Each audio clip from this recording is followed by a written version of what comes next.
Hello students, welcome back to my YouTube channel Indian judiciary. और UGC NET JRF के लिए MCQs की series चल रही है। हम जूरिस्प्रूडेंस अभी स्टार्ट किया है, जिसके 2 पार्ट ऑलरेडी चैनल पे अपलोड हो चुके हैं। जिन्होंने अभी तक पार्ट 1 और पार्ट 2 नहीं देखा है वो जाके देख सकते हैं। आज की वीडियो में हम पार्ट 3 करेंगे। पार्ट 3 स्टार्ट करने से पहले पार्ट 2 में लास्ट में आपसे एक क्वेश्चन पूछा था मैंने, पहले उसका आंसर देख लेते हैं। क्वेश्चन था, the famous case of Dudley versus Stephen is related to which of the following.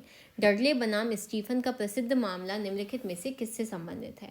आपके पास ऑप्शन थे legal rights and duties, law and morality, option C ownership and possession, and option D modernism and post modernism. ठीक है, तो यहाँ पर आपका सही आंसर हो जाएगा लॉ एंड मॉरलिटी। ठीक है, कानून और नैतिकता से संबंधित है डडले बनाम स्टीफन का प्रसिद्ध मामला।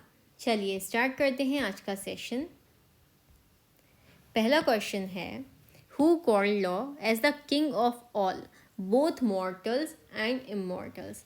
किसने कानून को सभी नश्वर और अमर दोनों का राजा कहा है।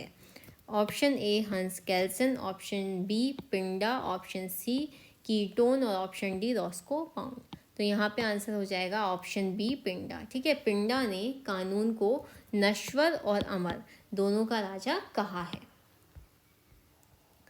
नेक्स्ट क्वेश्चन देखेंगे, question number 2, the theory of utility was propounded bye.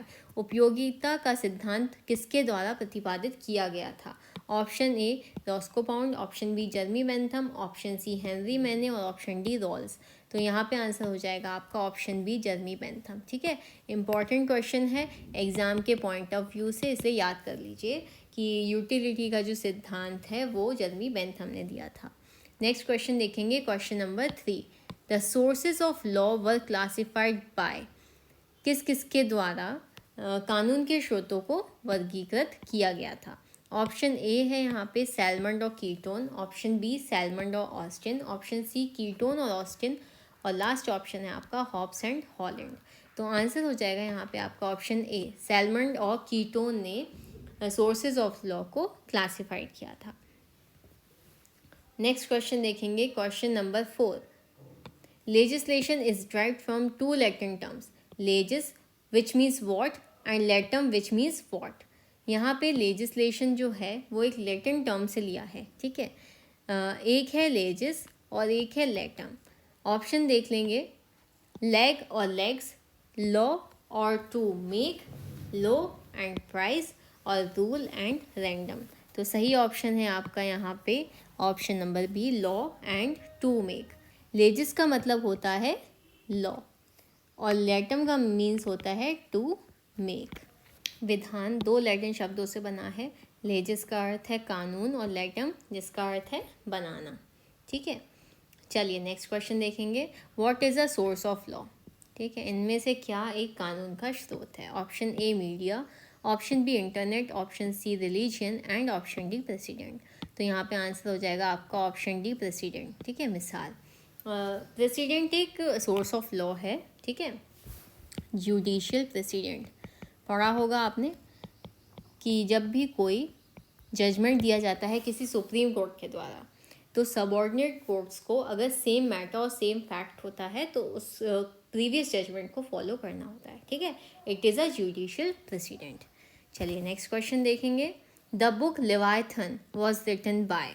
Leviathan पुस्तक किसके द्वारा लिखी गई है।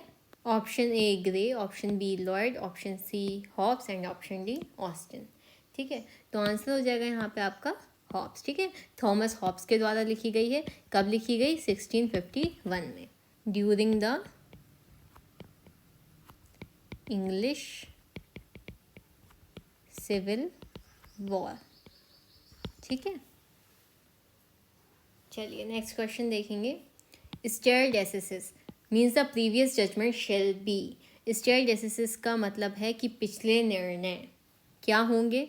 Option A amended, option B replaced, option C substituted और ऑप्शन डी अपहेल्ड। तो आंसर हो जाएगा यहाँ पे ऑप्शन डी अपहेल्ड। ठीक है, जो पिछले निर्णय होंगे वो अपहेल्ड होंगे, उनको हम मतलब कंसिडरेशन में ले सकते हैं अगर सेम फैक्ट्स और सेम मैटर है तो। चलिए नेक्स्ट क्वेश्चन देखेंगे, question number 8, animus possidendi means what to possess. Animus possidendi का क्या अर्थ है, किस चीज़ का अधिकार। Option A intention, option B power, option C desire and option D both B and C. यहाँ पर आपका आंसर हो जाएगा करेक्ट ऑप्शन ए इंटेंशन। ये इम्पॉर्टेंट है, इसे भी याद कर लीजिए। नेक्स्ट क्वेश्चन देखेंगे। Ownership is the recognition of a claim. स्वामित्व किसी दावे की मान्यता है।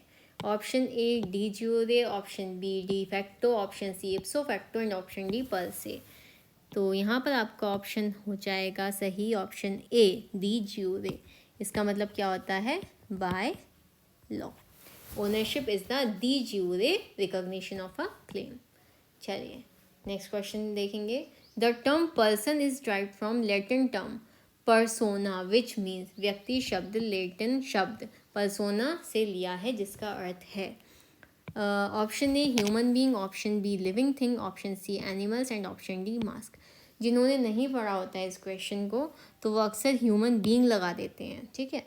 तो ये एक बहुत इंपॉर्टेंट क्वेश्चन है, एग्ज़ाम के पॉइंट ऑफ व्यू से बहुत बार पूछा जा चुका है, लेकिन यहाँ पर इसका आंसर ह्यूमन बीइंग सही नहीं है, आंसर सही हो जाएगा आपका मास्क, ठीक है।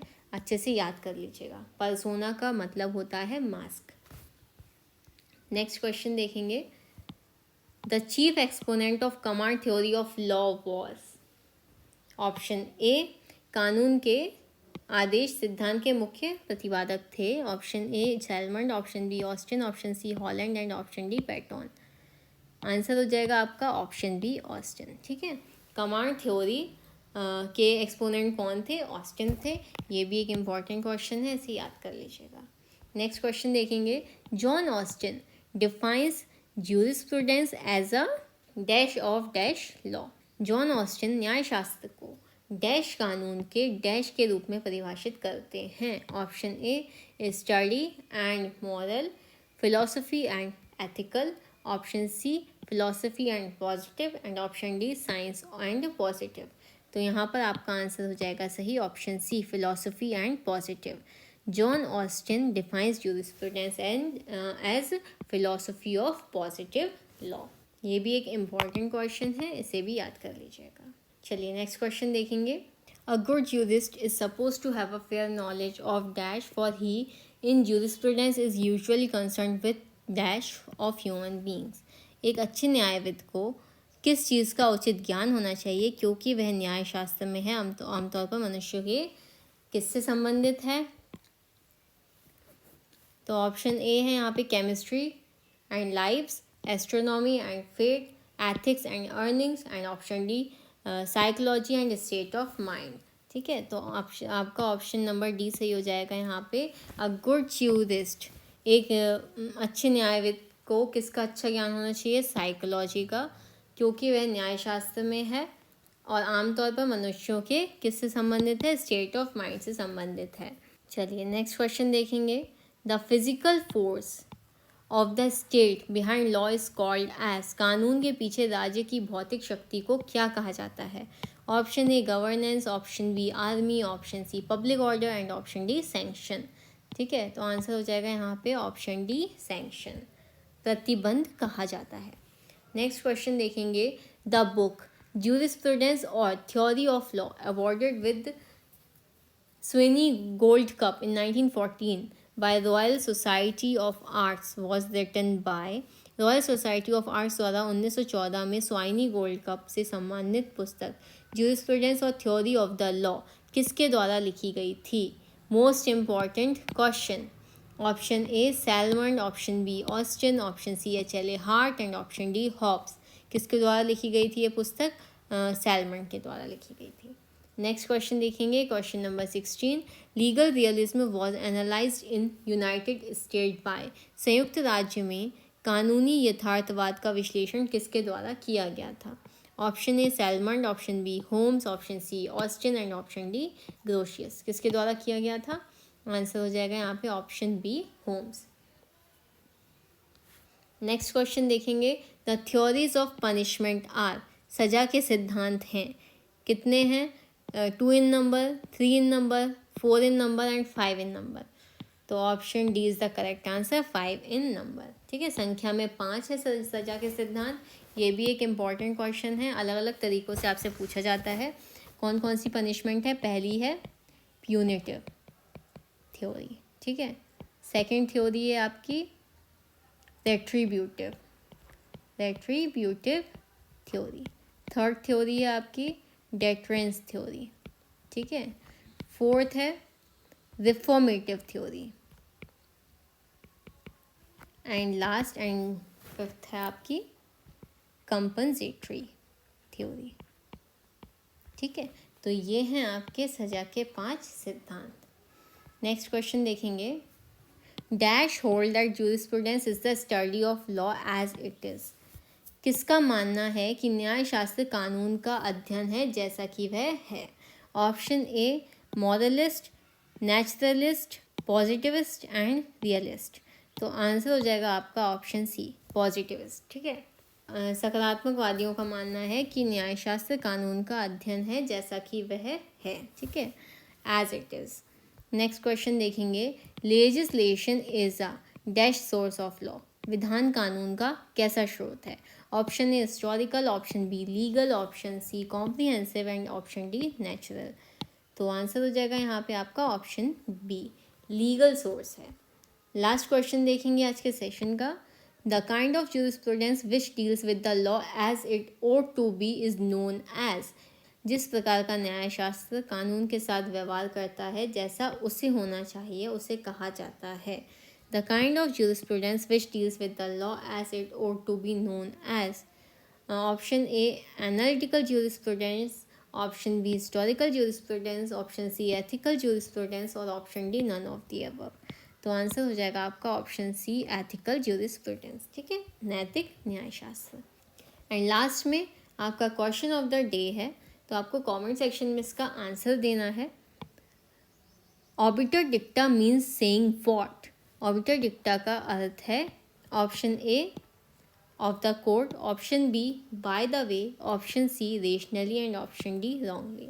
न्यायालय का वैसे, by the way means accidentally, ठीक है, मतलब वैसे ही कुछ कह दिया।